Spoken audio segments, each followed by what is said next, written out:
Hello, everyone. I am your host, TaSh, and this is Women in Games International's podcast called Cheat Codes.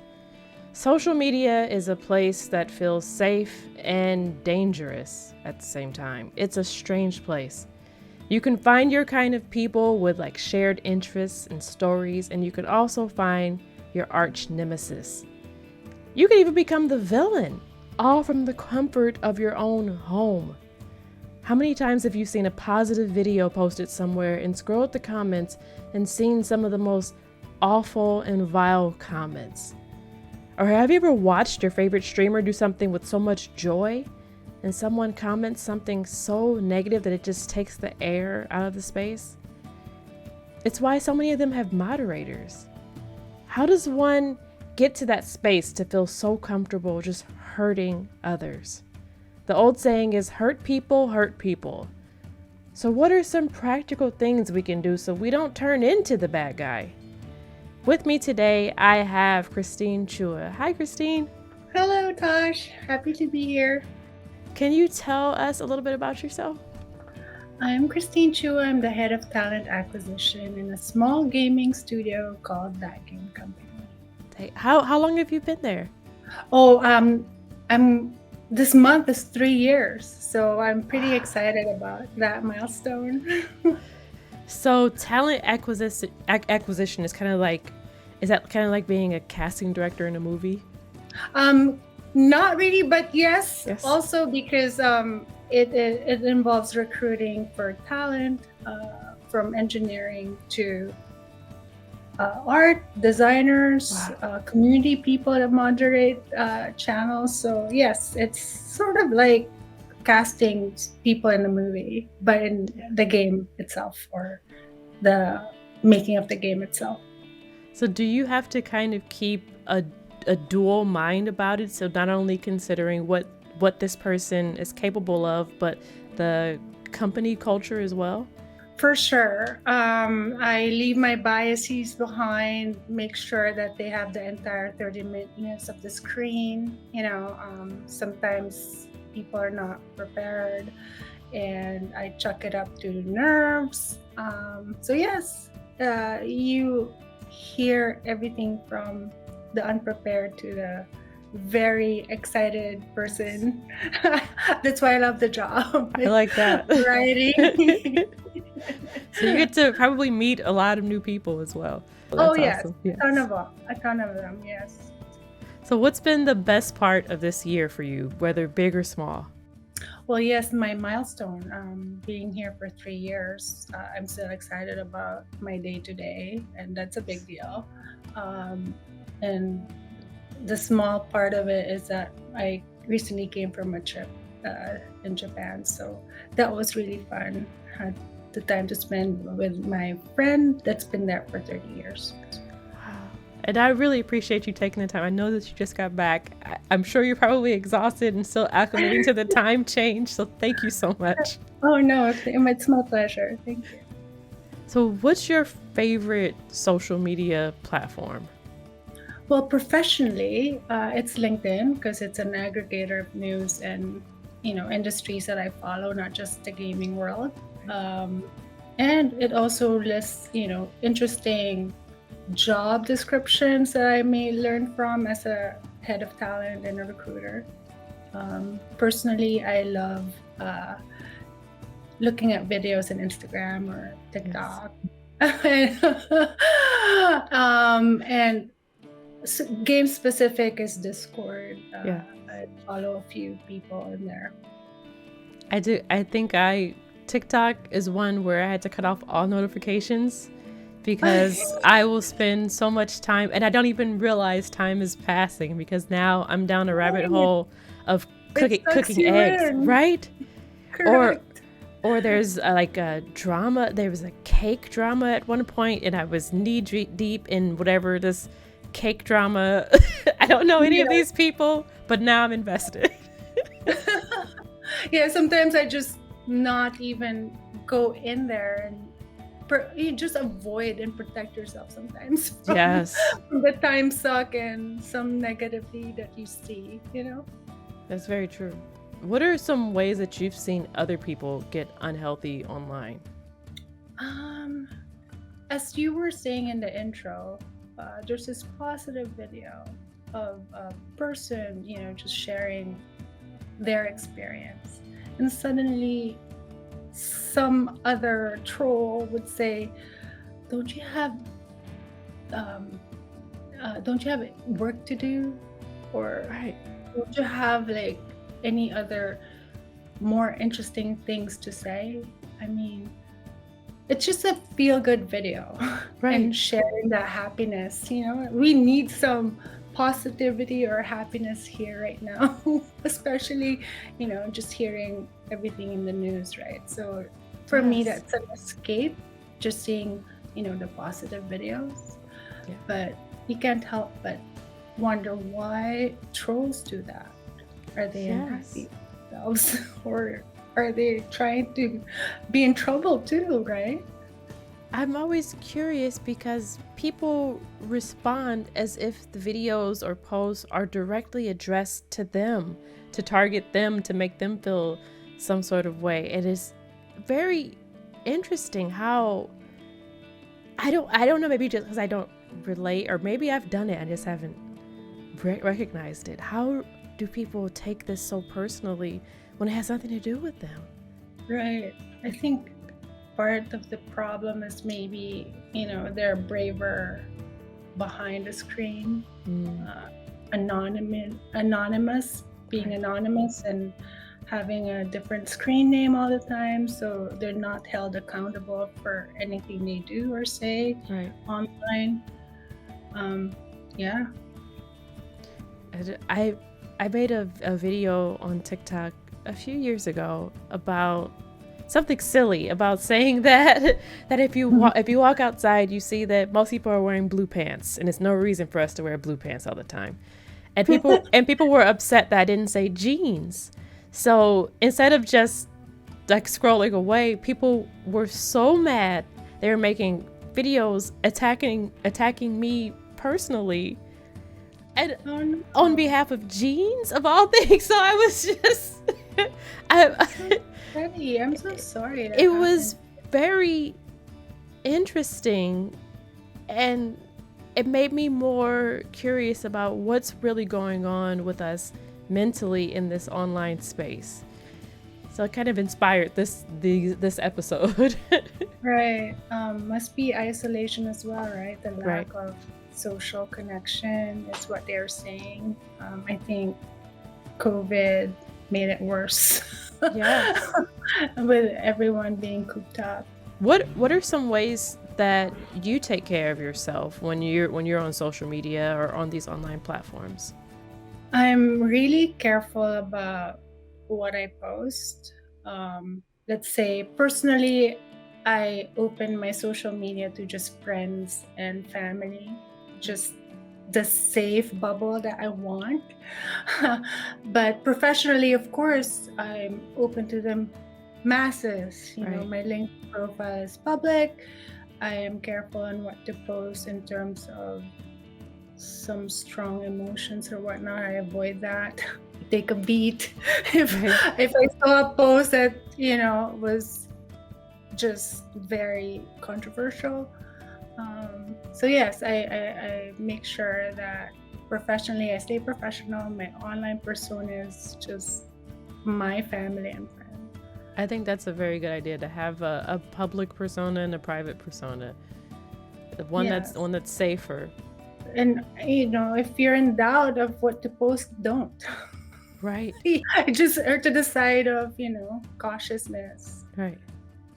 I've done that before. I've seen people that I know post something that's maybe short-sighted or insensitive, and I've typed in their comments and just deleted it and just ended up just deleting them as a friend instead. Saying, okay, maybe this is the best choice for me right now. Right. For me, I think the worst. I responded to an self-driving post and saying that they were showing a video saying, "Oh, this car's driving in downtown San Francisco," I'm sorry, that's not downtown San Francisco. That's Right. the worst thing I've posted because I knew it wasn't. It was just the outskirts of San Francisco. Right. I know it's San Francisco County, but it wasn't downtown San Francisco. So that's the worst thing I've ever posted. And just to correct them because they're deceiving the public, right? I think you were safe there. Yes. Yes. I had to say something. I'm like, Right. downtown San Francisco. So I love storytelling, and I see social media as a place where we all can become storytellers. So what are your favorite types of stories to tell and to watch?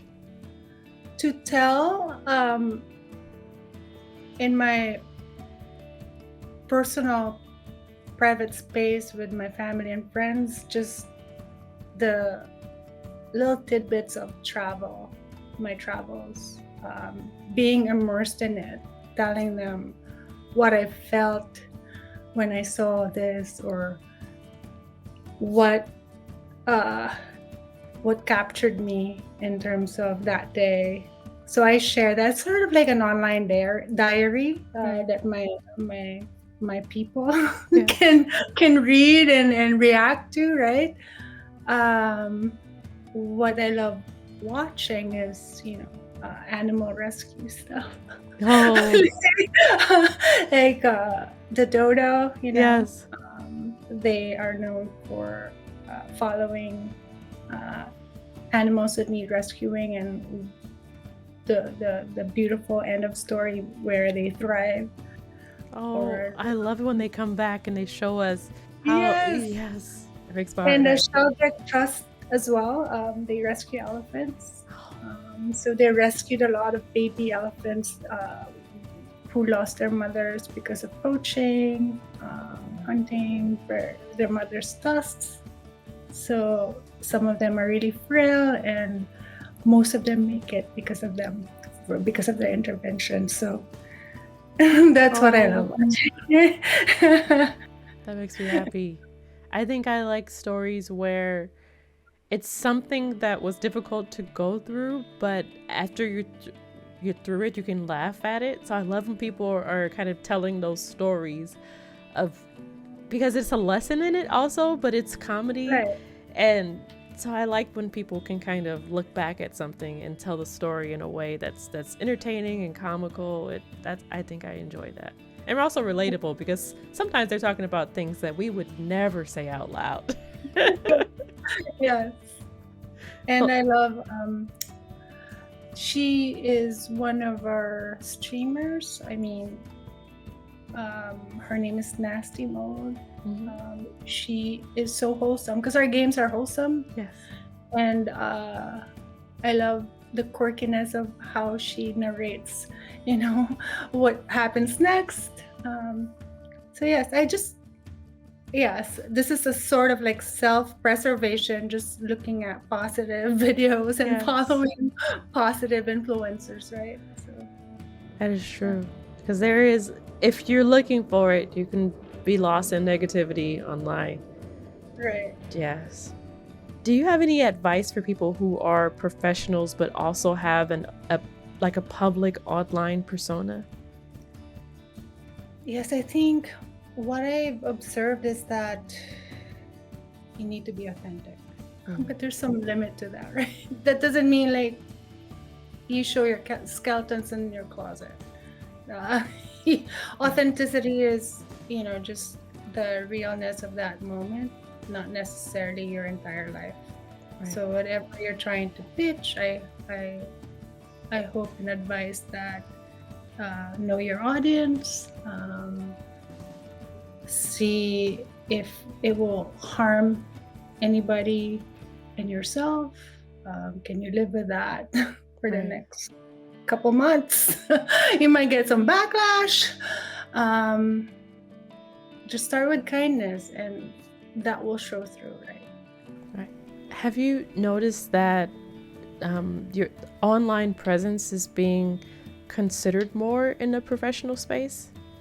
Maybe in terms of I'm just trying to be out there helping people. I've been mentoring and a few organizations. So that would be part of the exposure. I go out of my way to volunteer, mentor their job searches, or look at their resumes and help improve them to get a better job or to get a new job. I like that, because at first I was opposed to LinkedIn. And so I got on it. I feel like I joined the group late. But as I'm on it and I'm meeting new people, it's very nice when I get something, even if I'm not looking for a job, but I get a message from someone saying, this job posting kind of reminds me of the things that you enjoy doing. So it's kind of refreshing to have that. It is. It's not just for your job search, but for me, that's what I do. Right. Trying to get people jobs, making sure that the people that we recruit are in line or aligned with our culture outside their skill sets. So it's my passion to somehow match people with their jobs. Oh, I love that. So what's up next for you? Continue learning. I enrolled myself late last year for that Wharton executive education, self-funded. And hopefully get a few more courses in, just to broaden my horizons, continue helping people. Whenever they approach me on LinkedIn, I get a lot of DMs, so it takes me a while to get back to them, but yes. I do get back. Yes, that's it for me in the near future. So how can people find you? What spaces do you feel comfortable letting people find you in? Just one space. Yes. LinkedIn. Yes. You can DM me. I'm available to be DM'd by the public. Thank you so much for taking the time to speak with me. I think that it's important for us, especially as professionals, to set boundaries, to not let our emotions kind of get the best of us with the things that we're posting publicly, to understand that anything that you're mad about, those people, the people you are referencing, are in the room with you as you're shouting things that could hurt them, as you're lamenting things about them that's beyond their control. And you were right, you have to lead with empathy. We have to lead with kindness. We have to lead with those things, because our rooms are so much bigger now. Right. You're definitely safe when you lead with kindness and empathy, and then start from there, and then you'll make sure that you treat everybody right. Yeah. And also that helps us not to take other things personally that aren't even talking to us. Right. Well, that's hard to take in, right? Especially for those people that are isolated. They think everything's about them. Yes. Yeah, that's true. That's very true. Yeah. Thank you so much for taking time out of your schedule, especially for this traveling. I really appreciate you being here. Oh gosh, I appreciate you having me here. So thank you for tuning into Cheat Codes. Thank you, Christine, for being my guest. I am your host, TaSh. To stay in the know with Women in Games International, please visit us at getwigi.com and subscribe to our newsletter. You can also find us on multiple social media platforms at GetWiggy. Take care, and we will chat soon.